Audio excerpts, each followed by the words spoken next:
पिछली क्लास में हम लोगों ने अंतराल वाले 2 क्वेश्चन किए थे ना, और अंतराल की पहले थ्योरी की थी अपन ने, याद तो हो गई आपको। और मैं याद दिला देता हूँ, ए से बी अंतराल में फलन अवकलनीय कब कहलाता है? जब x बराबर a पर दाईं ओर अवकलनीय हो, यानी कि F A plus H minus F A upon H का मान निकल जाए। ए और बी के बीच में किसी मान पर अवकलनीय हो, उसमें दायां और बायां दोनों निकाल के बराबर चेक करते हैं। तीसरा x बराबर b पर बाईं ओर अवकलनीय हो, इसका मतलब है F B minus H minus F B upon minus H का मान उपलब्ध होना चाहिए। ठीक है, ये हमने लास्ट क्लास में पढ़ा था। और आज हम विविध की तरफ चलते हैं। 99% आज ख़त्म हो ही जाएगी। सबसे पहला क्वेश्चन आपको यहाँ दिया है क्या कि एफ एक्स के बराबर में कितना, एक्स स्क्वायर माइनस 9 बटे में एक्स माइनस 3 कह रहा है एक्स बराबर 3 पर सतत है। तो एफ 3 का मान ज्ञात करो। यह फलन एक्स बराबर 3 पर सतत है, तो एफ 3 का मान ज्ञात करो। तो देखो भाई, अगर यूं ही डायरेक्ट एफ 3 ज्ञात करते हैं, एफ एक्स, एक्स बराबर कितना है 3, तो रख के देखो 3 का स्क्वायर 9 माइनस 9 0 और 3 माइनस 3 0, 0 बटे 0 रूप बन रहा है। ठीक है, 0 बटे 0 रूप बन रहा है। फिर क्या किया जाए? कह तो रहा है एक्स बराबर 3 पर सतत है, इस कथन की सहायता से निकलेगा एफ 3 का मान। कैसा? इस कथन का क्या करें? अरे इसकी शर्त याद करो आप कि x बराबर 3 पर सतत होता था तो क्या हुआ करता था? आया कुछ याद? एफ 3 माइनस एच बराबर एफ 3 बराबर एफ 3 प्लस एच, ये रहा करता था। ठीक है, चूंकि x बराबर 3 पर सतत है, तो एफ 3 माइनस एच बराबर एफ 3 और बराबर F 3 plus H, limit H tends to 0, यानी कि एफ 3 का मान एफ 3 प्लस एच के बराबर भी है और एफ 3 माइनस एच के बराबर भी है। चाहो तो इन दोनों के हेल्प से एफ 3 निकाल लो, और चाहो तो इन दोनों की से। जब चाहो तो ही छोड़ दिया है तो प्लस वाला पोर्शन लें ताकि इन्हें गड़बड़ होने की संभावना कम रहे। अंतिम दो से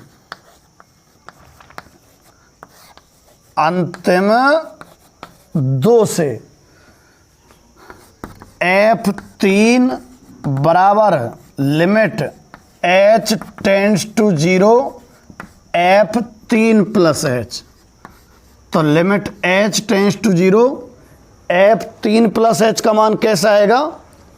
भाई आपको x की जगह कितना रखना है? 3 प्लस एच रखना है। आपको x की जगह 3 प्लस एच, तो मैं रख रहा हूं x की जगह 3 प्लस एच का स्क्वायर माइनस 9 बटे 3 प्लस एच माइनस 3 से तो 3 कट गया। ऊपर देखना कितना आता है जरा, लिमिट h टेंड्स टू 0। देखो मैंने कई बार बता चुका हूं, h का मान 0 रखने से अगर 0 बटे 0 बन रहा है तो नहीं रखते हैं, आगे फिर उसको हल करने का प्रयास करते हैं। यहाँ h 0 रखोगे तो 0 बटे 0 बन रहा है, तो क्या किया जाएगा? आगे हल करते हैं। खोलो इससे, तो 9 plus H square plus 6h minus 9 बटे h। 9 से तो 9 कट जाएगा, तो ये कितना आया फिर, लिमिट h टेंस टू 0।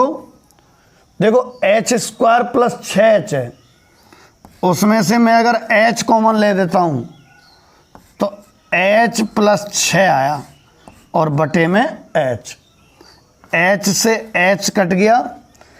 कटने के बाद अगर आप h 0 रखते हैं तो 6 प्लस 0 कितना बैठेगा, 6। ठीक है। वैसे अगर आप f3 ज्ञात करते डायरेक्ट x की जगह 3 रखने से तो 0 बटे 0 प्राप्त होता। इस क्वेश्चन को लिख लो आप। क्वेश्चन नंबर 2, अब मैं थोड़ा फास्ट करूंगा इसको। fx बराबर दे रखा है आपको sin 3x बटे में x और एक दे रखा है m। ये तो जब है जब x नॉट इक्वल टू 0, ये जब है जब x इक्वल टू 0।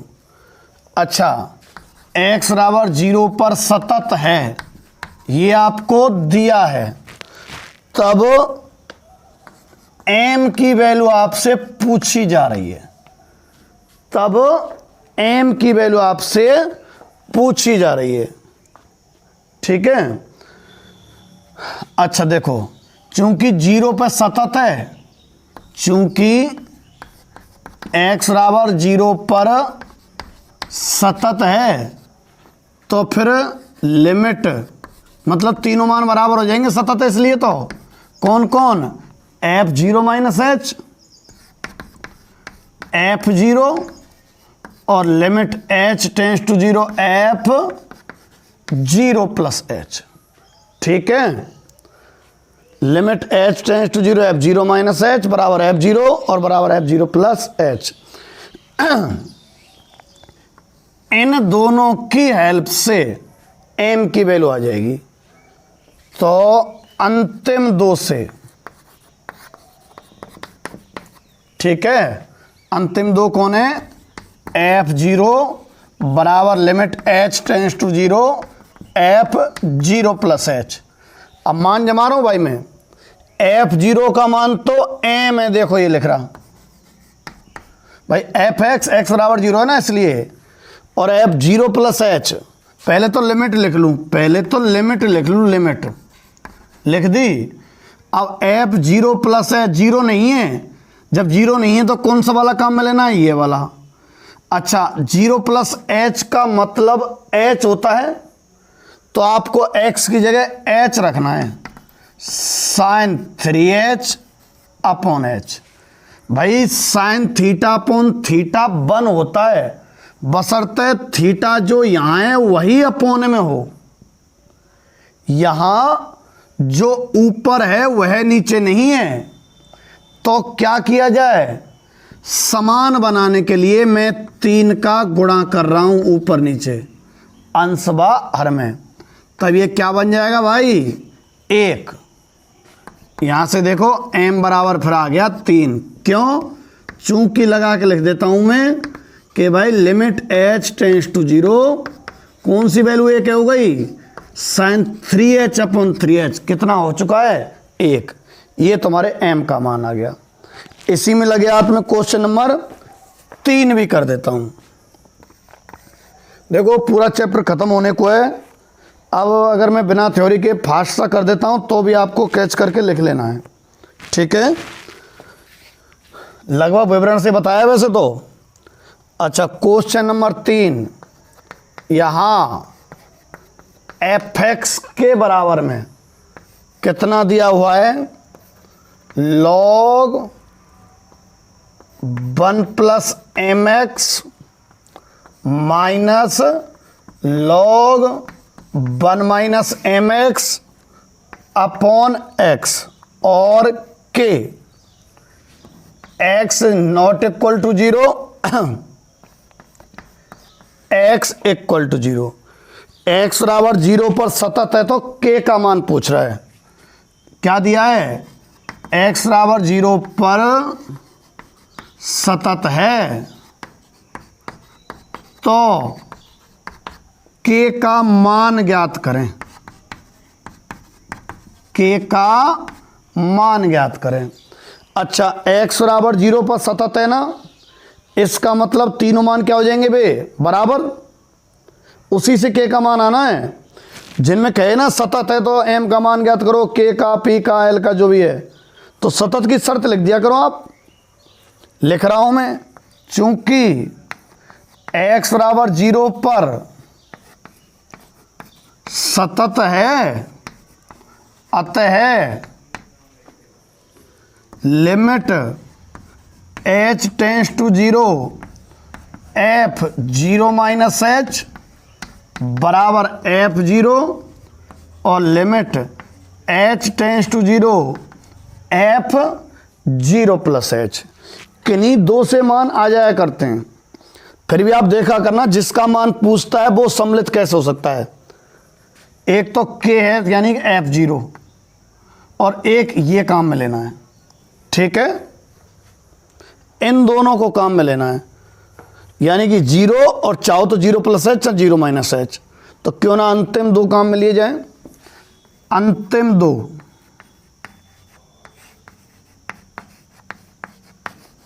अंतिम दो कौन कौन है, f0 बराबर limit h tends to 0 f0 plus h, ठीक है।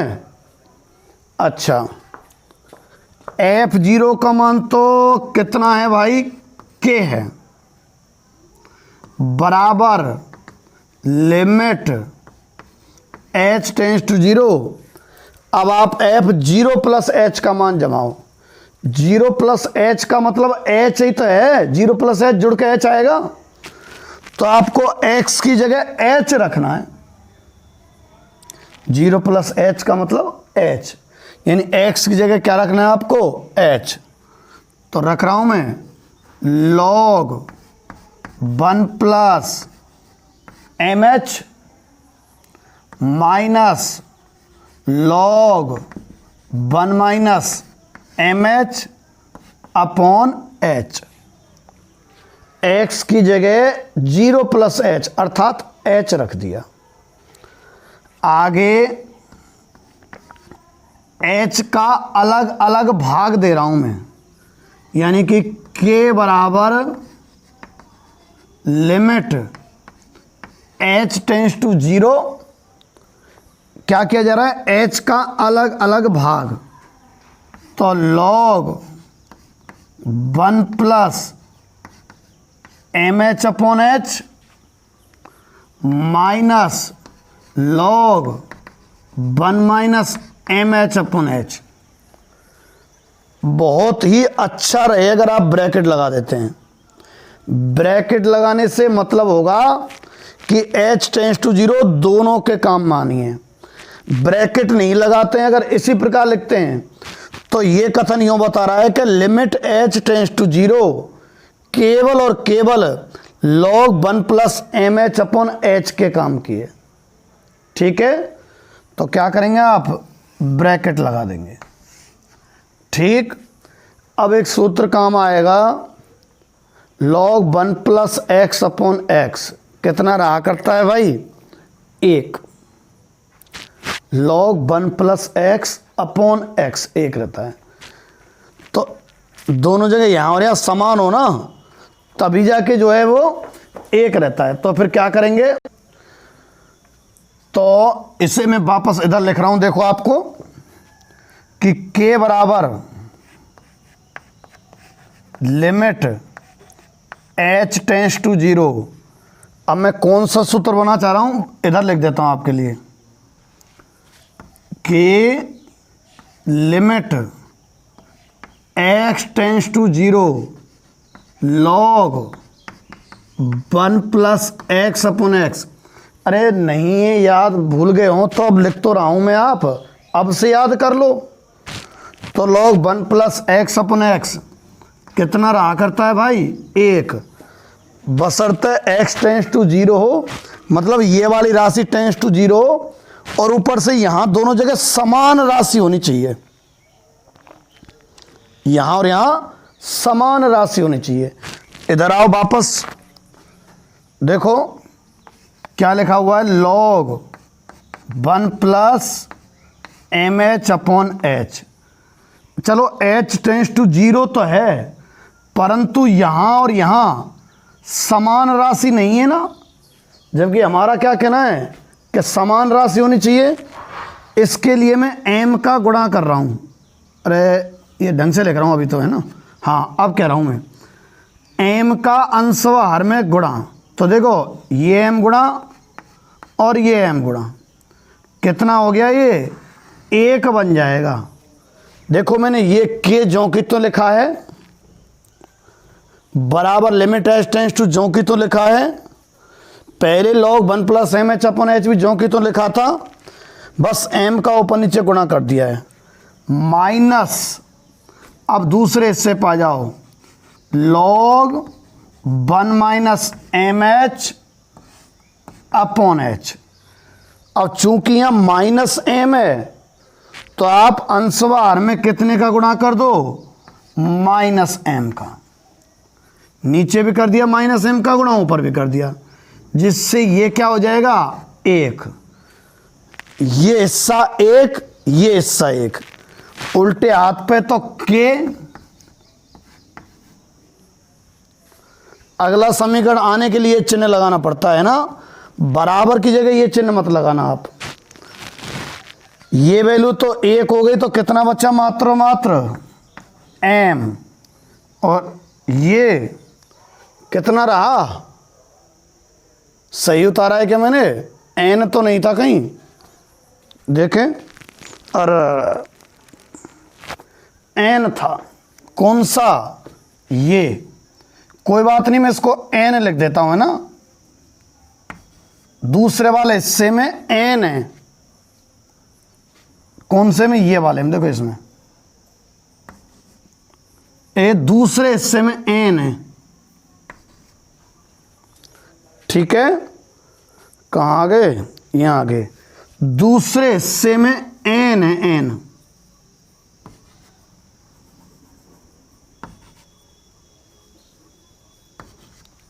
अब बात वही रही, ये तो m आ गया और ये तो चूंकि 1 हो गया जो गोलांकित है, और माइनस माइनस प्लस n हो गया, प्लस n। लो भाई k का मान आ गया, ठीक है। अगले क्वेश्चन पहुंचते हैं।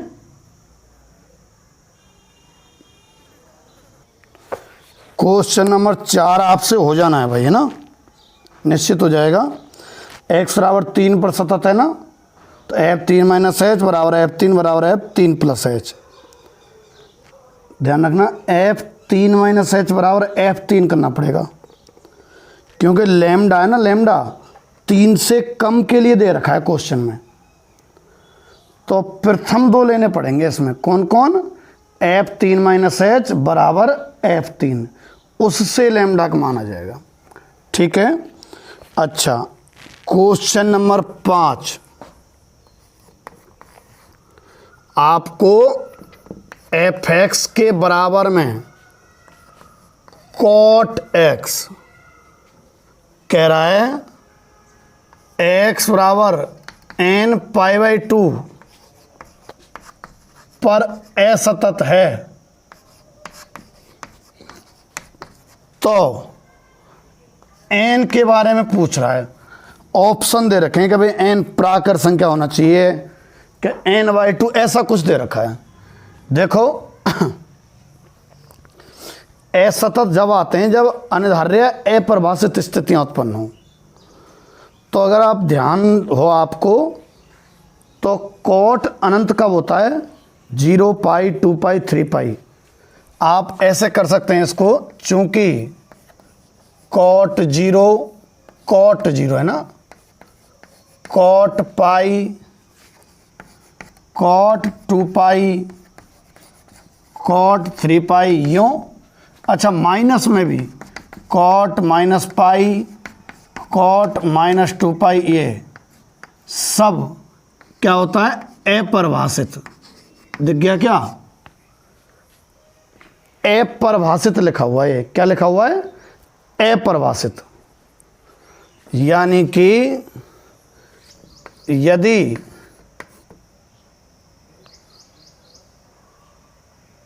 यूं कहो कि जब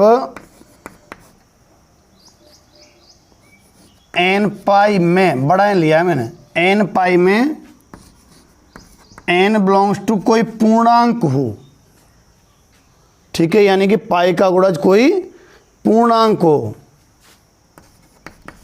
तो कोट थीटा जो है वो असतत होता है। भाई अपरिभाषित है तो असतत होता है। कॉट एक्स लिख देते हैं ना, यहां एक्स बराबर कितना है? n pi by 2। तो फिर यूं कर सकते हैं कि पाई का जो गुणज है, पाई का गुणज ही तो लिया है हमने, तो यदि n बाई 2 बिलोंग्स टू आई हो ना, तो फलन कैसा रहेगा? असतत होगा भाई, क्योंकि कोट एक्स में अगर n बाई 2 पूर्णांक आ गया तो 2 पाई 3 पाई 4 पाई बन जाएगा, ठीक है। तो n बाई 2 पूर्णांक होने पर फलन कैसा रहेगा?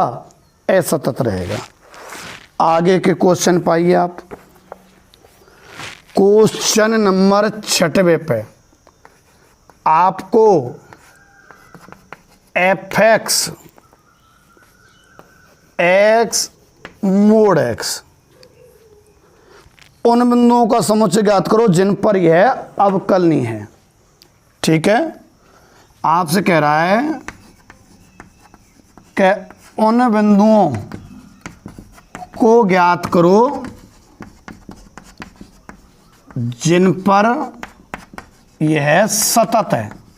सतत कहिए, सतत कहिए, अवकलनीय कहिए, सॉरी, जिन पर यह अवकलनीय है।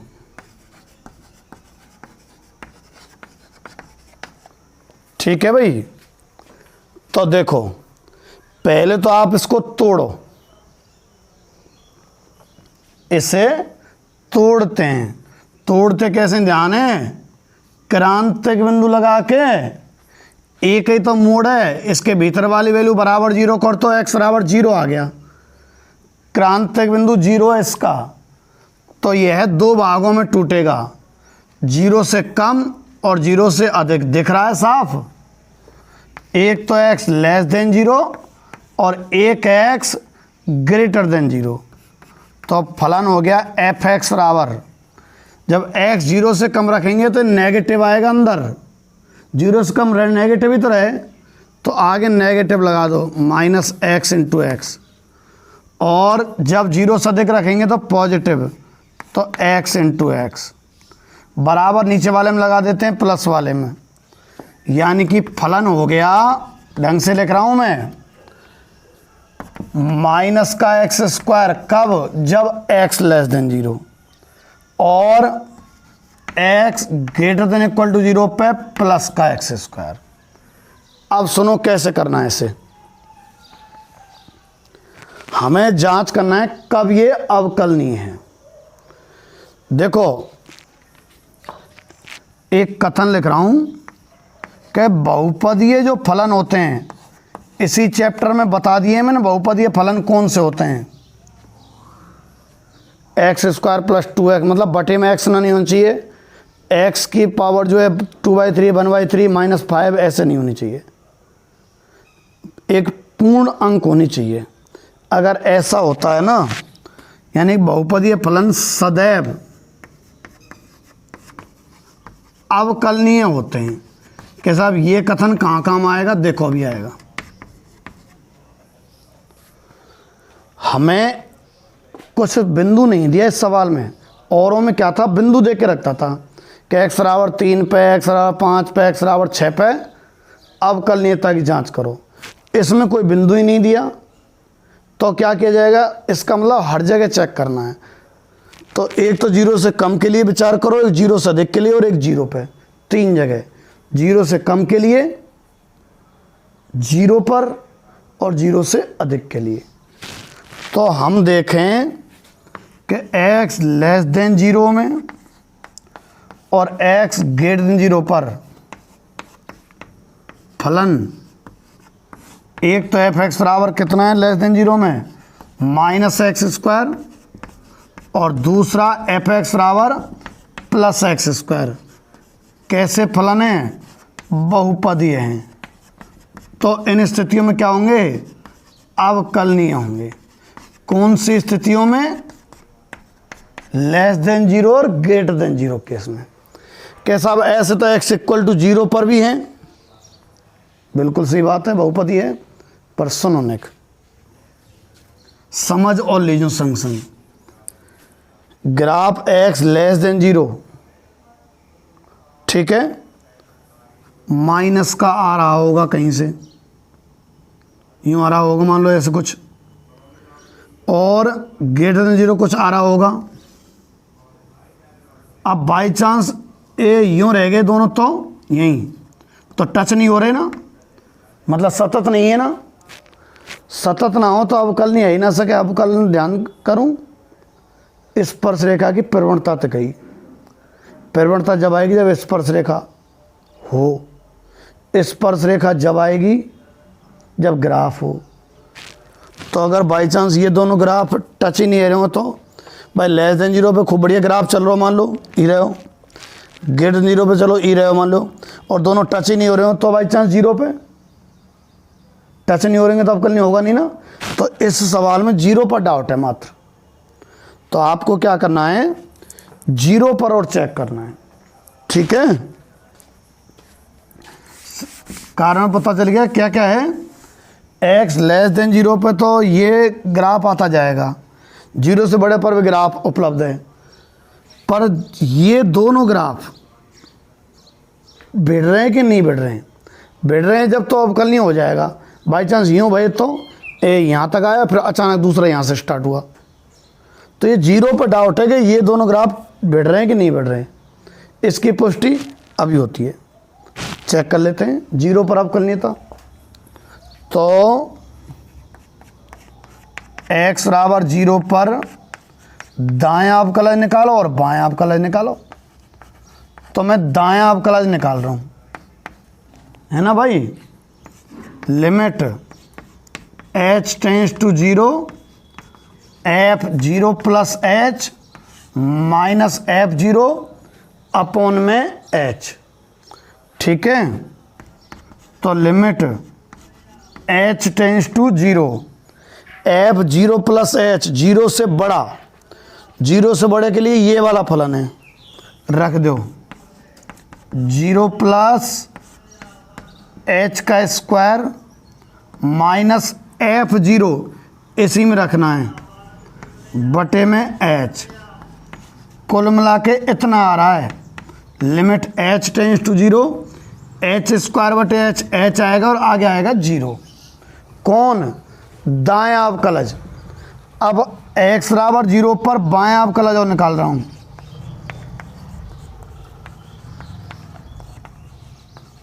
बायां अवकलज limit h tends to zero F zero minus H minus F zero upon minus H. Limit h tends to zero, zero minus H मतलब माइनस एच, माइनस एच इसमें रखना है भाई। माइनस एच जीरो से कम है और जीरो से कम के लिए ये फलन है, तो minus minus H square minus zero का स्क्वायर बटे minus H. Limit H tends to zero minus H, ठीक है। जीरो रख देंगे तो कितना आ जाएगा? जीरो। यहाँ दायां अवकलज बराबर बायां अवकलज आया है, दायां अवकलज है भाई बराबर इसके बराबर है ना, यहाँ लगा दूं बायां अवकलज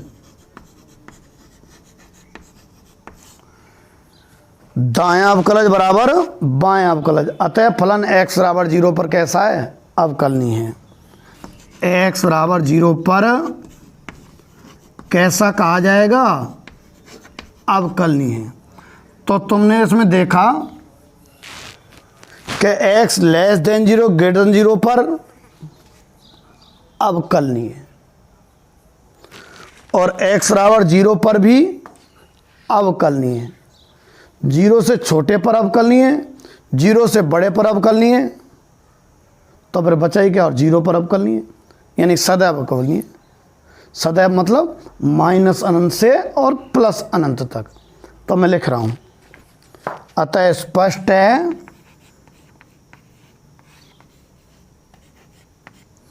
क्या कि x belongs to minus infinite to infinite, छोटा ब्रैकेट आएगा हमेशा में फलन अवकलनीय है। तो ये वाला ऑप्शन इसका हो जाएगा। ठीक है, इसको नोट कर लो आप। अगले क्वेश्चन नंबर 7 को अगर आप देखते हैं, कह रहा है निम्न में से कौन सा फलन x बराबर 0 पर अवकलनीय नहीं है? फटाक से देखो, घ ऑप्शन जो है x प्लस मोड x, तो जो मोड x मापांक वाले कभी अवकलनीय नहीं होते हैं क्रांतिक बिंदु पर। तो 7वें का जो घ है वह x बराबर 0 पर अवकलनीय नहीं है। कि साहब 6वें में भी तो मापांक था, उसमें मापांक के ऊपर कुछ गड़बड़ी कर रखी थी, क्या? x का गुणा कर रखा था। इसमें मोड x अकेला अलग से और प्लस x अलग से अकेली टर्म मानी जाती है। मोड x अगर प्लस में होती है तो, गुणा में होती है तो अकेली टर्म नहीं मानी जाती। 2x गुणा x एक ही टर्म मानी जाएगी। क्या बोल रहा हूँ? 2x गुणा x एक ही टर्म मानी जाएगी, और 2x प्लस x लिखी हुई 2 टर्म मानी जाएंगी। इसलिए मोड x गुणा x जो कर दिया है ना, ये करिस्तानी कर दिए, तो ये तो फलन अवकलनीय निकला ही था। और घ option x plus mode x ये अवकलनीय नहीं है। 8वां आपसे हो जाएगा, 2 पर बायां अवकलज ज्ञात करवा रहा है, कर देंगे जहां तक आप। अब आ जाओ क्वेश्चन नंबर 90 पर। सुन लेना, लिख लिया करना कॉपी में आप। f(x) बराबर महत्तम पूर्णांक फलन। देखो आपको नहीं पता है कौन सा है, 90, याद दिला देता हूं मैं। f(x) बराबर महत्तम पूर्णांक फलन, ये इसकी क्या खासियत थी कि इसमें आप x का मान अगर पूर्णांक रखोगे जब तो पूर्णांक ही आएगा, और अगर अपूर्णांश रखोगे 2.7 पॉइंट की संख्या रखोगे तो भी हल होके पूर्णांक माना जाएगा। मतलब जैसे x बराबर 1 पे तो f(x) 1 यानी कि 1 ही है, पर अगर x बराबर 1.4 लेंगे ना तो f(x) 1.4 बताऊं 1 ही आएगा, है ना। x बराबर अगर 1.9 भी लिया जाएगा ना, 9, तो भी 1.9 को कितना लिया जाएगा? 1। छोटा वाला पूर्णांक आता है। अगर मान लो x बराबर आपने 0.8 लिया होता ना, तो 0.8 का मान पता है कितना होता? छोटा पूर्णांक। तो 0.8 से छोटा पूर्णांक होता है 0। तो इसका जो ग्राफ है ना वो यूं आता है, बिल्कुल बना ही लेना वाले आप, यूं, फिर यूं, यूं। कैसे आ रहा हो सुनो, 0.1 रखेंगे तो 0, x का मान 0.1 तब भी यही बिंदु, x का मान 0.8 जब भी यहीं, 0.9 जब भी यहीं, और जैसे x का मान 1 रखेंगे f(x) 1 तुरंत जंप। फिर x का मान तुम 1.5 रखो, जब भी ऊंचाई 1 रहेगी, मतलब जब भी f(x) का मान 1, x का मान 1.8 रखो जब भी 1 ही रहेगी, 1.9 रखो जब भी 1 ही रहेगी, ऊंचाई जब भी 1 रहेगी 1 रहेगी। कब तक? 1.9 तक। फिर जैसे ही 2 है फिर जंप कर जाएगी ऊंचाई। ये इसको स्टेप फंक्शन भी बोलते हैं, क्योंकि इसका ग्राफ स्टेप बाय स्टेप आ रहा है ना, इसलिए नेगेटिव में भी आता है ना, -1 तक है ना, और 0 से इधर से फिर यूँ इस तरह से। तो देखो यह ग्राफ पूर्णांक जो है, यहाँ x का मान 1 है ना, यहाँ x का मान 2 है, तो यह graph x belongs to I, मतलब पूर्णांक पर असतत है, और असतत फलन कभी अवकलनीय नहीं होते। असतत जो है अवकलनीय नहीं होते।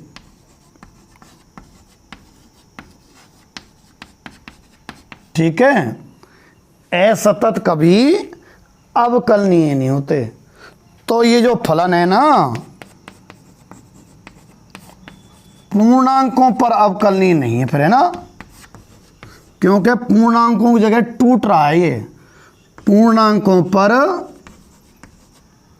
अवकलनीय नहीं है। ठीक है, पूर्णांकों पर अवकलनीय नहीं है।